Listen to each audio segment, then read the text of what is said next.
இந்த கதையின் பெயர் விதையில்லாத கத்திரிக்காய். கிருஷ்ணதேவராயர் தன் தோட்டத்தில் ஒரு புது வகையான விதையில்லாத கத்திரிக்காயை வளர்த்துட்டு வந்தாரு.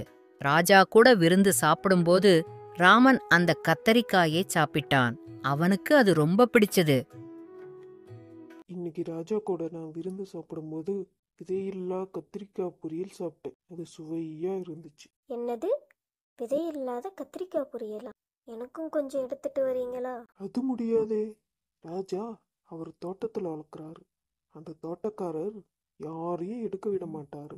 ஆனாலும் ராமனுக்கு தன் மனைவியை சந்தோஷப்படுத்தணும்னு ஆசை. அதனால ராமன் கொஞ்சம் கத்திரிக்காயை திருடிட்டு வந்தான். இந்தாங்க, விதையில்லா கத்திரிக்காய் பொரியல் தயார்.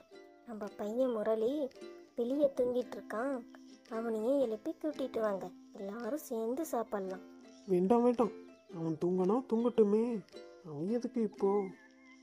அட, அவனையும் கூட்டிட்டு வாங்க. இந்த பொரியல் எவ்வளோ ருசியா இருக்கு. அப்படின்னா சரி, அவனை எழுப்பி கூட்டிட்டு வரேன். அட, தண்ணி எதுக்கு எடுத்துட்டு போறீங்க? நீ பொறுமையா இருந்து பாரு.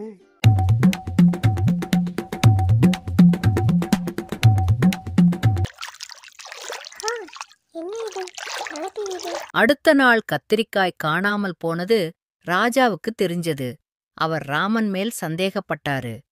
குழந்தைங்க பொய் சொல்ல மாட்டாங்கங்கிறதுனால ராமனோட பையனை கூட்டிட்டு வர சொன்னாரு.